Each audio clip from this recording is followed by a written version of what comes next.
జ్యోతిష్య శాస్త్రం ప్రకారం కొన్ని రాసుల వారు ఎంతటి కష్టాలనైనా ఎదుర్కొని విజయం సాధించే వరకు వెనక్కి తగ్గరు. ఈ కథనంలో ఆ 5 రాసుల గురించి తెలుసుకుందాం.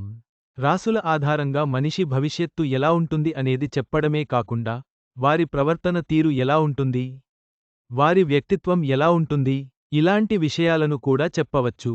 ప్రతి ఒక్కరి జీవితంలో కష్టసుఖాలు కామన్గా ఉంటాయి. అయితే జీవితంలో ఏదైనా సమస్య వస్తే వెనక్కి తగ్గేవారు చాలామంది ఉంటారు. కానీ లక్ష్యాన్ని చేరుకోవాలని పట్టుదలతో ప్రయత్నం చేసేవారు కొంతమంది ఉంటారు. నిజానికి అలా ఉంటేనే ఏదో ఒకరోజు సక్సెస్ని అందుకోవచ్చు. వెనక్కి వెళ్ళిపోవడం వలన ఇప్పటివరకు పడిన శ్రమ అంతా వృధా అయిపోతుంది. ఓటమిని ఎదుర్కొంటారు. ఈ రాసుల వారు ఓటమిని కూడా ఒప్పుకుంటారు. జీవితంలో ఎన్నో సవాళ్లు, అడ్డంకులు ఉంటూనే ఉంటాయి. ఎంతమంది ఎటువంటి కఠిన పరిస్థితుల్లో అయినా విడిచిపెట్టి వెళ్ళిపోరు. ఏమాత్రం వెనక్కి తగ్గరు. హాయిగా ఎవరైనా వారి ముందు నిలబడినా ఏమాత్రం తలవంచరు. ధైర్యంగా ఉంటారు. జ్యోతిష్య శాస్త్రం ప్రకారం మరి ఆ రాసులవారు ఎవరు అనేది ఇప్పుడు చూద్దాం. వీరిలో మీరు ఒకరేమో చెక్ చేసుకోండి. మేషరాశి వారు చాలా ధైర్యవంతులు.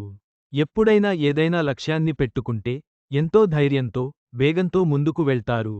నమ్మకం, పట్టుదలతో అనుకున్నదాన్ని పూర్తి చేస్తారు. అడ్డంకులను అధిగమిస్తారు. సింహరాశి వారికి ఎప్పుడూ నమ్మకం ఎక్కువగా ఉంటుంది. ఇతరులను కూడా ఉత్తేజితులుగా మారుస్తారు. పరిస్థితులను ధైర్యంగా ఎదుర్కొంటారు. విజయాన్ని సాధించాలని ముందుకు వెళ్తారు. వృషభరాశి వారు చాలా నెమ్మదిగా ఉంటారు. లక్ష్యం గురించి ఎప్పుడూ ఆలోచిస్తారు.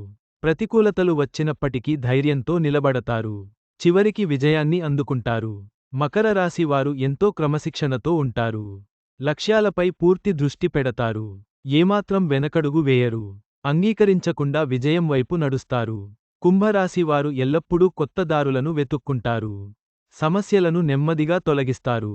ఎప్పుడూ వినూత్న దృక్పథంతో ప్రతి అడ్డంకిని అధిగమిస్తారు. గమనిక: ఈ కథనంలో మీకు అందించిన సమాచారం, సూచనలు పూర్తిగా నిజమైనది, ఖచ్చితమైనది అని మేము చెప్పలేము. నిపుణుల సూచనల ప్రకారమే మేము ఈ సమాచారాన్ని అందిస్తున్నాం.